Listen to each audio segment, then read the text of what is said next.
Alors Madame la députée, merci déjà de nous recevoir donc ici chez vous, donc à votre permanence. Alors bien sûr maintenant ça a changé, donc c'est bien Gorges. Oui, tout à fait. Donc je suis 10 rue du Cep à Gorges. Alors troisième mandat consécutif.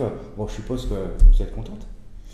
Oui, je suis contente. On est surtout investi. Moi, je continue un engagement que j'ai déjà pris il y a 10 ans maintenant. C'est une satisfaction aussi de pouvoir continuer ce que j'ai commencé. Je reste à la commission des finances, donc je vais m'orienter plus particulièrement pour essayer de partager ce qu'est un budget de l'État, un budget aussi des collectivités locales, et puis ce qu'on peut faire pour les Français chaque jour. Et puis donc une nouvelle fonction, je crois. Alors moi aujourd'hui je suis rapporteur spécial d'un budget particulier, donc qui concerne la fonction publique dans sa transformation. Comment est-ce qu'on va transformer les métiers de la fonction publique et comment est-ce qu'on va aussi accompagner tous les organismes de formation. Nous avons un organisme de formation régional de l'administration à Nantes, ça s'appelle l'IRA, Institut régional de l'administration. Nous avons aussi transformé l'ENA, notre fameuse École nationale de l'administration, en INSP. Donc ça, ce sont des sujets qui vont être les miens. Et en plus de ces sujets-là, je vais aussi m'attacher à accompagner les transformations immobilières de l'État. J'y suis très très attachée. Vous savez que nous avons des problèmes de foncier, de prix du foncier, mais de rareté aussi de la terre et du foncier pour construire. Donc ça va faire partie aussi de mes nouveaux engagements pour l'année qui vient. Est-ce que vous vous occupez également donc de l'argent que la région donne pour un bâtiment, rénovation, etc.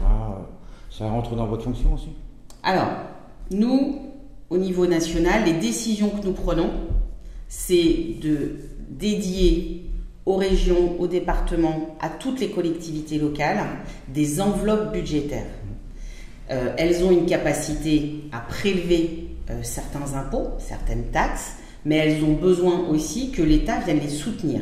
Bien sûr. Donc ce sont ces enveloppes-là que moi je vais voter en particulier pour venir les aider, comme on le voit aujourd'hui sur l'énergie, mais comme on peut le voir sur l'université, comme on peut le voir sur les transports. À chaque fois, on parle de dialogue, on parle de discussion entre les collectivités locales et l'État, et nous, parlementaires, évidemment, nous sommes là pour rentrer dans ces discussions-là. Alors bien sûr, vous aidez dans différents domaines au niveau des communes, communautés de communes, dont des bâtiments, par exemple, publics. Est-ce que ça rentre dans vos fonctions également lorsqu'il y a des, on va dire, dépassements de budget au niveau, dépassement de devis? Genre par exemple, un bâtiment qui valait, on va dire, 720 000 €, et puis 6 mois plus tard à 950, sans qu'il y ait des raisons particulières. Est-ce que là vous intervenez, est-ce que vous vérifiez? Alors il y a toujours une vérification. Vous savez que toutes les collectivités locales, elles sont sous contrôle de la Cour des comptes. L'État également contrôle les collectivités locales. Donc ça s'appelle, c'est là où on a ce dialogue de gestion et cette négociation sur la capacité des collectivités locales à faire face à leurs dépenses. Normalement, quand il y a un dépassement budgétaire, l'État et le gouvernement et les enveloppes budgétaires que nous avons déjà allouées, on ne revient pas dessus. Donc c'est à la collectivité locale de faire très attention à la gestion de ces marchés. Et c'est bien pour ça qu'il y a un code des marchés publics qui dit que vous avez un devis, vous devez vous engager sur ce devis, et que s'il y a un dépassement, alors c'est à la collectivité là de le prendre en charge. Mais dans la négociation globale, et on le voit chaque année, on a un projet de loi rectificatif. Ça veut dire que quand on a une année exceptionnelle, alors on vient demander une aide exceptionnelle. Et lorsqu'on a des grosses difficultés, alors on vient négocier des aides exceptionnelles, mais qui ne sont pas des aides qu'on retrouve chaque année. Parce que des fois, nous, on a un peu de mal à comprendre des devis qui, on va dire, explosent sans qu'on comprenne vraiment pourquoi. Alors, normalement, moi j'ai aussi été chef d'entreprise et j'ai aussi été maire. Normalement, quand on a passé un marché contractualisé, c'est-à-dire qu'on a signé un devis, un engagement financier, il y a un respect, mais il y a surtout des règles. Ça ne peut pas être 10 fois. Ça ne peut pas être des augmentations qui font trop exploser l'enveloppe, ou alors ça veut dire qu'il y a une renégociation du marché. Et il faut en plus expliquer. Là, on est dans une confrontation et peut-être que les citoyens s'en sont rendus compte aussi dans leurs achats pour ceux qui ont fait des travaux dans leur maison, pour ceux qui ont eu besoin de s'équiper. On a eu des augmentations de prix suite à la reprise après le Covid. C'était avant la guerre en Ukraine. Ouais. On avait déjà eu un début sur certains bois, certaines huisseries, certains produits électroménagers, certains équipements de chaudière, de chauffage. On a eu des problématiques de fabrication de pièces maîtresses. On a eu aussi, me semble-t-il, et ça c'est la Bercy, hein, c'est notre ministère de l'économie et des finances qui contrôle lorsque les prix s'envolent trop loin. Alors on fait des enquêtes, et on fait des enquêtes avec la direction du contrôle et des fraudes. Alors, en vous rapprochant bien sûr du citoyen, vous avez dit que vous allez être justement plus proche du citoyen avec ce nouveau mandat. Alors concrètement, qu'allez-vous faire ?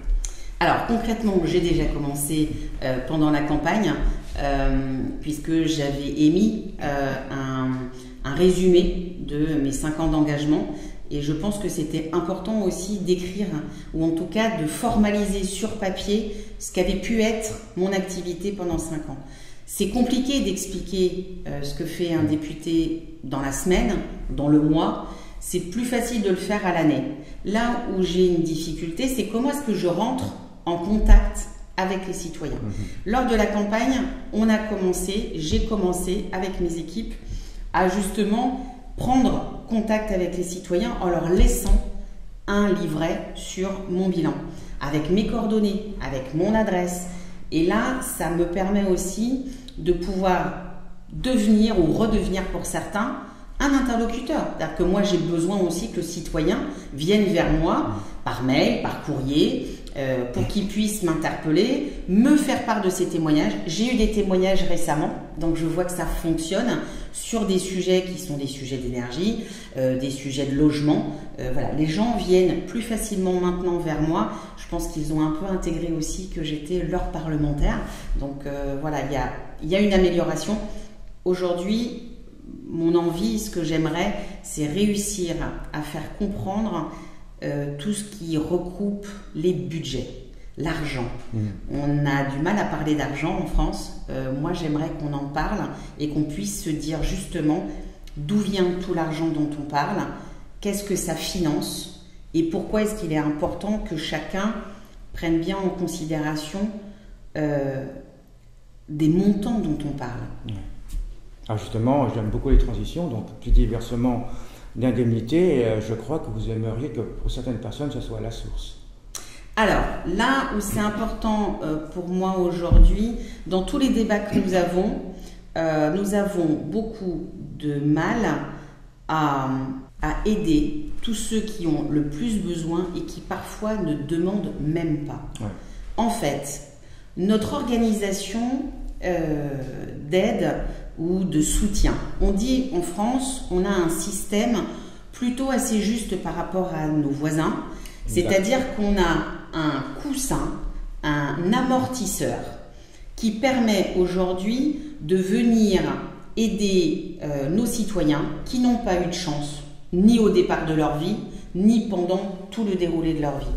Pas de chance, ça veut dire quoi? Ça veut dire parfois ne pas être né dans une famille où on a des revenus parfois suffisants pour être bien logé, parfois suffisants pour être bien à l'école, bien habillé, bien mangé.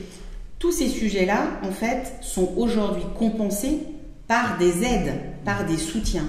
Or, on a des familles, on a des personnes, des citoyens aujourd'hui qui sont dans une telle détresse qu'ils se sont repliés sur eux-mêmes et qui n'ont pas forcément la connaissance des aides. Aujourd'hui, moi, mon objectif, c'est qu'avant de savoir si on a besoin de rajouter des aides supplémentaires, j'aimerais être sûr que tous ceux pour qui ces aides ont été votées, ont été faites, les reçoivent. Et aujourd'hui, on sait que nous avons un nombre important de Français qui devraient recevoir des aides, mais qui ne les voient jamais, parce qu'en fait, ils n'ont jamais fait leur dossier, ils ne se sont jamais présentés et n'ont jamais rien demandé. C'est un peu l'objectif aussi de France Service, de tous les outils aujourd'hui qu'on a pu mettre en place pour ça. Et enfin, pour certains, c'est peut-être aussi un déshonneur de demander. Alors, on est dans un territoire aussi, et vous avez raison, dans notre culture, dans notre façon de vivre. Moi, je suis née à La Chapelle-Olin, dans une famille où, effectivement, on s'en sortait tout seul. On cherchait surtout à s'en sortir tout seul. Et aller demander de l'aide à l'autre, c'était lui montrer nos faiblesses. Exact. En fait, quand on va vers quelqu'un et qu'on lui dit « je n'y arrive pas », alors l'autre vous regarde d'une certaine manière. Et je pense qu'il y a aussi, aujourd'hui, on doit être en capacité d'accueillir toutes nos populations, même celles qui ont des problématiques, des difficultés, qu'elles soient passagères ou depuis un certain temps, on doit être en capacité de les recevoir. Et on voit bien aujourd'hui que nos nouvelles mairies, nos espaces de dialogue avec les citoyens, on a créé les France Service aussi pour ça. Il faut que les citoyens arrivent à pousser les portes. Et ce n'est pas forcément ceux qui ont le plus besoin qui poussent cette porte. Après, et ça fait partie de notre histoire, et c'est partout pareil. C'est souvent ceux qui ont le plus besoin qui demandent le moins. Mais pourquoi? Parce qu'en fait, dans notre éducation aussi, ça fait partie aussi de ce qu'on nous a inculqué, tu dois t'occuper de toi-même, tu dois gérer ta vie, et les autres n'ont pas à venir participer à ta vie. Donc là, il y a une autre manière de vivre. Il faut qu'on s'ouvre aussi sur nos difficultés. C'est aussi pour ça que l'école a été créée. Quand l'école a été créée pour tous et gratuite, c'est aussi pour que nos enfants, dès le plus jeune âge, on puisse les aider à avoir un environnement qui soit le plus confortable, ou en tout cas leur donner les meilleures capacités pour partir dans la vie. Donc je pense qu'aujourd'hui on est quand même dans un système qui est un peu plus ouvert, où les gens demandent plus facilement, mais on a encore une partie de la population qui n'ose pas venir demander ces aides. Là, si je veux le versement à la source, c'est justement pour qu'il y ait plus besoin de venir faire une démarche supplémentaire, mais que ce soit aux organismes sociaux de verser à ceux qui ont des droits. Ouais, je consens tout à fait aussi. Alors, aider, on va continuer à aider, parce que vous avez dit quelque chose qui me plaît particulièrement. C'est-à-dire que maintenant, on aura un peu le droit de mourir dignement. C'est-à-dire qu'on va pouvoir choisir un peu notre mort. Pas tout à fait, bon. Ouais, choisir notre mort. Alors déjà, moi, j'ai vécu dans pas mal de pays à l'étranger. Je n'ai pas vécu qu'en France. Et j'ai aussi été confrontée avec d'autres civilisations, d'autres organisations de vie. Et dans des sociétés où on parle de la mort, je dirais, plus facilement. C'est compliqué de parler de ce moment-là. C'est compliqué aujourd'hui d'abord de parler de la souffrance et encore plus de la faim. On n'a pas forcément envie de parler de ce moment-là. Et pourtant, il nous appartient. Et pourquoi c'est compliqué en France de parler de la faim? Alors, parce qu'on a une organisation, me semble-t-il, qu'on mélange la santé et la vie. Quand on est, alors en France c'est beaucoup plus évident qu'ailleurs. Nous avons une santé, une organisation de santé très forte, très puissante. Nos médecins sont organisés, notre système de santé est très organisé. Oui. Notre école qui forme nos médecins est très organisée. Nous avons un fameux serment d'Hippocrate. Oui. Ce fameux serment et la manière dont on amène la santé aujourd'hui en France, c'est la propriété du corps des citoyens. En fait, notre âme nous appartient, oui. Notre corps aussi normalement, mais d'une certaine manière, à partir du moment où votre corps est en souffrance, est en difficulté, où vous n'arrivez plus à vous soigner vous-même, vous remettez votre santé entre les mains du monde médical. Tout à fait. Ce monde médical dit, moi mon objectif c'est de te guérir. Ouais. Pour nous, et je reprends les termes du monde médical d'une manière générale, la mort ou en tout cas le fait de ne pas trouver de solution médicale est un échec. Oui.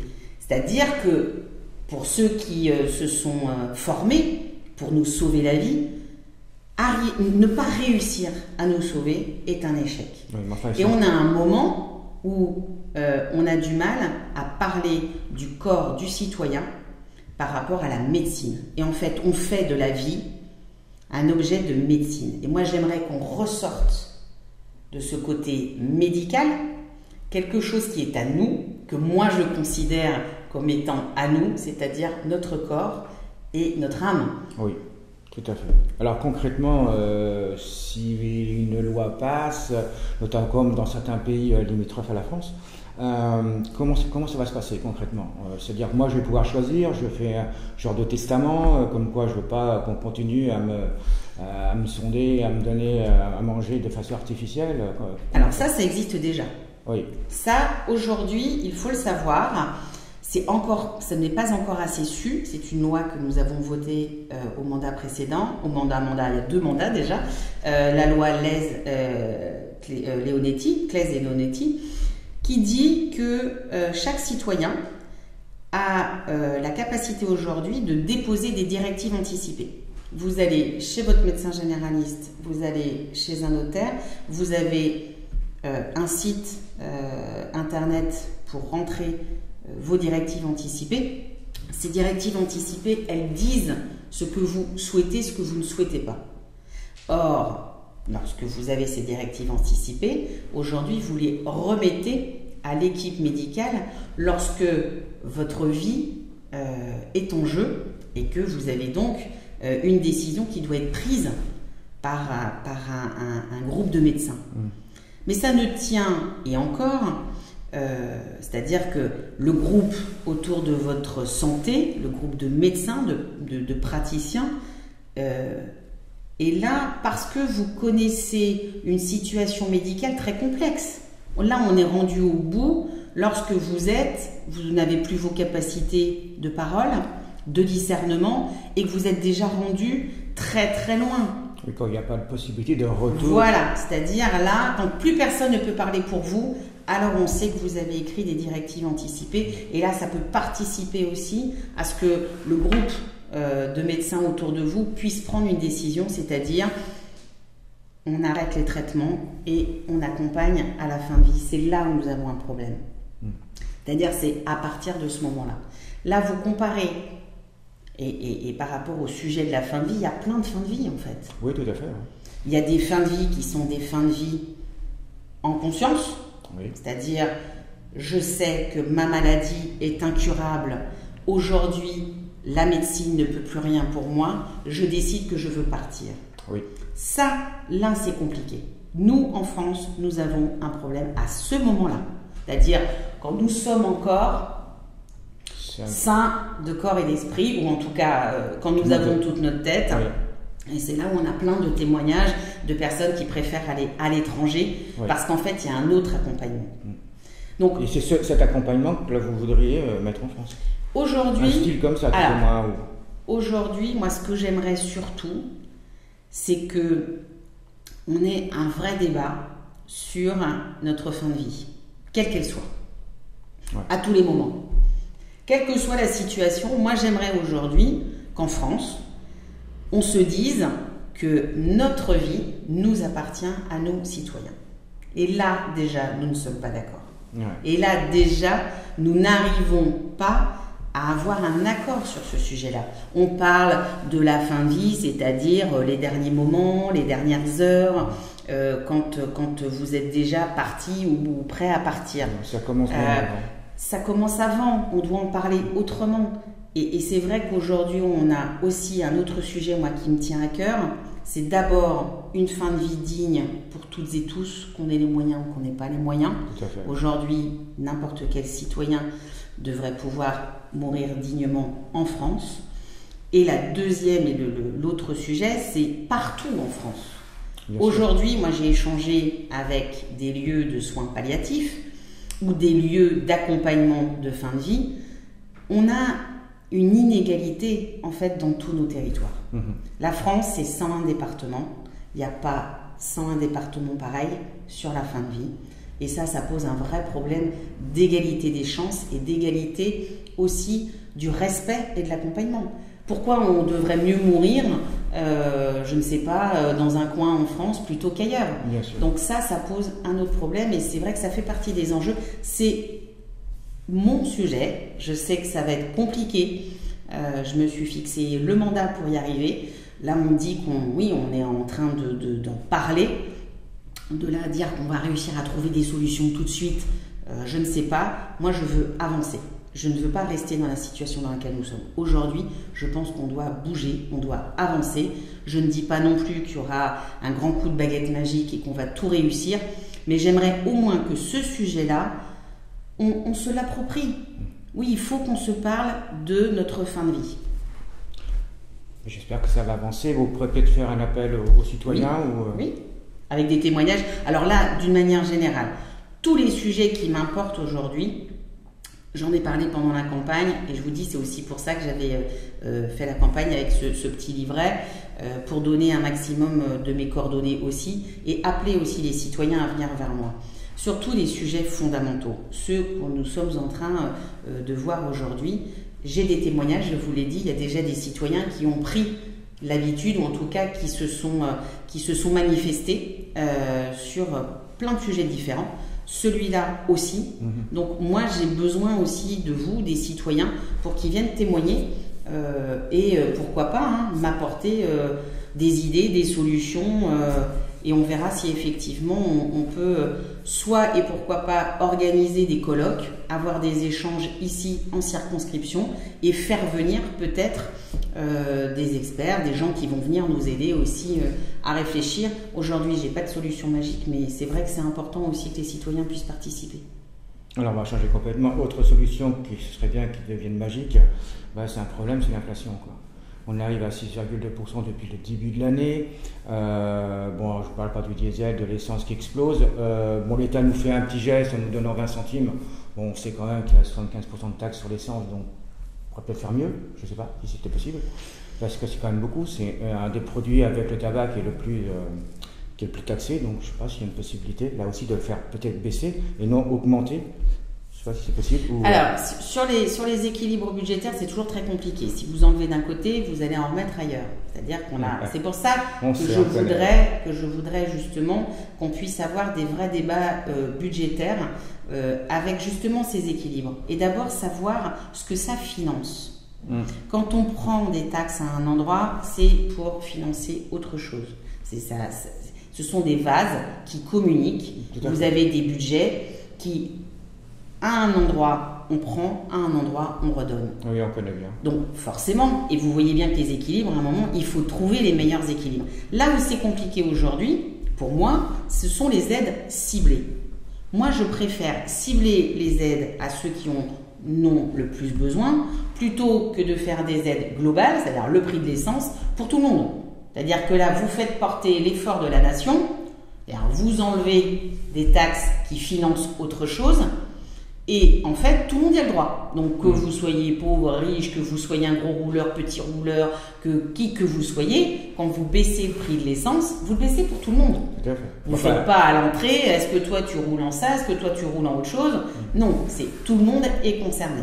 Donc là, c'est plutôt d'aller vers des aides ciblées et de dire nous avons des gros rouleurs, nous avons des gens qui aujourd'hui n'ont pas le choix.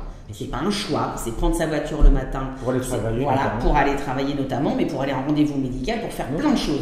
Il y a des choses essentielles dans la vie. Nous avons des territoires aujourd'hui où sans la voiture, vous ne pouvez rien faire. Bien sûr. Donc, plutôt des aides ciblées. Je ne vais pas rentrer dans tous les détails de ce qui va se faire. Dans cette logique-là, c'est de dire que nous avons cherché les meilleurs équilibres. Le projet de loi de finances rectificatif, il a été voté. Et il a été confirmé, on va trouver des équilibres qui en fait permettent d'adapter les aides en fonction des besoins. Vous l'avez vu sur le chauffage, vous l'avez vu aussi sur les différentes énergies utilisées. Là, on vient aussi de prendre en considération tout ce qui était chauffage bois et pellet. Mais nous avons à l'inverse un autre questionnement. Par exemple, pour le chauffage pellet, granulé. Aujourd'hui, on a vu, depuis quasiment un an, une augmentation très très nette du coût de ces fameux pellets. Et nous avons un autre sujet, c'est que si nous donnons une aide spécifique, alors nous entretenons l'augmentation du prix. Bien sûr. On parle de l'inflation. L'inflation, nous n'étions pas dans une inflation normale. Une inflation à zéro n'est pas normale. Non. On dit que l'inflation normale, j'ai eu les débats avec la Banque de France, on est plutôt autour de 3%. 3%, ce serait, voilà, entre 2 et 3%, ce serait une inflation, on va dire, normale et logique. Par contre, 6, c'est effectivement 2 fois plus, c'est beaucoup trop. Très bien. Seulement, si nous augmentons tout, si nous augmentons tous les prix, les coûts, en fait, vous maintenez et vous organisez l'inflation. Et le pouvoir d'achat sera toujours aussi bas. Et de toute façon, il sera toujours aussi bas, puisqu'on n'arrivera pas à tout récupérer. Vous mettez ça aussi dans l'économie, c'est-à-dire que moi j'ai échangé avec les entreprises. Des entreprises aujourd'hui sont déjà très très coincées par rapport au salaire et par rapport au prix de sortie de leurs produits. Tout à fait. On a par contre d'autres économies, d'autres secteurs d'activité qui eux peuvent se permettre d'augmenter des salaires, d'avoir un meilleur partage de la richesse. Et c'est pour ça que pour moi, il vaut mieux travailler sur des capacités à faire. C'est-à-dire, il y a des entreprises qui peuvent, elles doivent le faire. On doit être beaucoup plus fort aussi sur ce partage-là, mais on ne peut pas généraliser, comme certains le souhaitaient, des augmentations de partout. Sinon, vous entretenez l'inflation. Et là, ce ne sera pas 6,2 l'année prochaine, ce sera 10. Et on voit certains pays à côté de nous qui l'ont fait, et vous avez aujourd'hui des augmentations d'inflation qui sont bien plus fortes que la nôtre. Et on sera plus compétitif vis-à-vis des pays étrangers. Il y a une perte de compétitivité, mais c'est aussi par rapport à, ne serait-ce que nos citoyens, dans leur quotidien. Si tout augmente du SMIC à toi, ça change rien. Oui, mais ça veut dire quand même que vous entretenez par exemple le prix du pain, le prix de l'eau, tous les prix. Oui. Donc en fait, toutes les charges augmentent et d'une manière générale, vous entretenez l'inflation en fait. Tout à fait. Et après, on voit aussi le côté monopole qui est jamais très bon. Donc on parle de l'électricité parce qu'il y a besoin de se chauffer notamment, et on nous dit de faire beaucoup d'efforts. Bon, on sait très bien par exemple qu'en 2004, EDF-GDF avait 80% du marché français, et ils ont augmenté de 80% et on ne pouvait pas faire grand-chose. Actuellement, l'EDF-GDF, c'est 75% du marché français. Donc on a un petit peu peur quand même que ce monopole, même si c'est ouvert à d'autres énergies étrangères notamment, ça influe effectivement sur l'augmentation des prix. Et on a l'impression quand même qu'entre guillemets, on nous enfume un peu en nous disant ça va augmenter parce qu'on n'a pas le choix. Ça vient encore une fois de l'Ukraine. Alors l'Ukraine a quand même le grand dos avec la Russie. Alors pourquoi cette augmentation, et surtout, est-ce que la région peut nous aider, tout au moins certains, à se chauffer à la fin du mois, quoi. Alors, sur tout ce qui est énergétique, alors s'il faudrait qu'on ait une heure, non, il faudrait quand même remettre à plat la capacité énergétique française est complexe. Nous n'en avons pas qu'une seule, nous en avons plein. On a fait des choix de mix énergétique. Là où la guerre en Ukraine est venue quand même nous bousculer, nous avons été bousculés. Nous avions déjà des enjeux énergétiques. Aujourd'hui, on a un modèle énergétique qui est quasiment le seul. Oui. C'est-à-dire avec une énergie, comment on appelle ça, soutenue par l'État. Donc aujourd'hui, on ne paye pas le vrai prix. Les Français ne payent pas le vrai prix.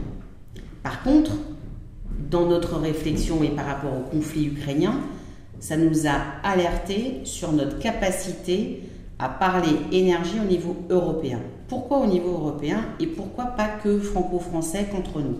Parce qu'en fait, quand vous avez un conflit comme celui-là, qui vient vous saborder certains approvisionnements en énergie, c'est-à-dire qu'on vous coupe du jour au lendemain l'arrivée du gaz, par exemple, parce que mine de rien, la Russie est un énorme producteur de céréales et de gaz, là forcément vous avez des fracturations et ça vous bouscule. Sur cette réflexion aujourd'hui, je ne sais pas quel sera le modèle de l'année prochaine. Vous le savez, l'État a récupéré l'entièreté d'EDF. Oui. Donc là, on va passer en 2023. 2023 est une grande année énergie. Moi, je n'ai pas la réponse aujourd'hui, puisqu'en fait, pendant toute l'année 2023, nous allons avoir cette grande réflexion de savoir quelle est notre indépendance énergétique européenne qui ensuite fera celle de la France. Aujourd'hui, notre marché, nos échanges internationaux sont au niveau européen. EDF n'est pas que franco-française, oui, elle ne fait pas son chiffre d'affaires qu'en France. Non, GRDF non plus. Donc cette réflexion de se dire on se referme sur nous-mêmes et on ne va faire que notre énergie pour nous, on ne peut pas le faire. Et je pense que ce n'est pas bien de ne penser qu'à soi. On l'a bien vu, on est aujourd'hui en Europe pour être plus fort, plus nombreux. Tout à fait. Donc comment est-ce qu'on construit ? Ça veut dire qu'il faut être capable de critiquer le système dans lequel on est aujourd'hui. Vous avez vu qu'il y a des tensions dans le binôme France-Allemagne parce que nous n'avons pas du tout la même organisation. Mais on a bien vu aussi qu'avec l'Espagne, puisque nous avons des échanges d'énergie, nous avons un dialogue. Nous devons nous parler de savoir comment on s'organise. Et de cette manière-là, on saura de quels investissements on va avoir besoin, comment est-ce qu'on va investir massivement dans les énergies, quelle énergie et qu'est-ce qu'on met sur la table pour le financer. Donc c'est un grand enjeu, c'est 2023 et je vous en dirai plus l'année prochaine. Et par contre, comment peut-on aider les Français qui ont des problèmes d'argent? Alors sur tous les soutiens, on a beaucoup parlé de chèque énergie, on a beaucoup parlé là aussi de soutien dans beaucoup de domaines. Aujourd'hui ça revient un peu au versement à la source. Moi, j'ai beaucoup de gens autour de moi qui me disent « mais je ne sais pas à quoi j'ai le droit, je ne sais pas où aller, je ne sais pas comment faire ». Donc là, vous avez des entrées, en tout cas aujourd'hui des guichets, pour pouvoir vous renseigner, pour savoir à quoi vous avez le droit. C'est votre guichet des impôts, mais c'est aussi, et France Service est là aussi pour ça, c'est-à-dire comment est-ce qu'on rentre dans le dialogue avec mes aides, c'est-à-dire à quoi j'ai droit aujourd'hui.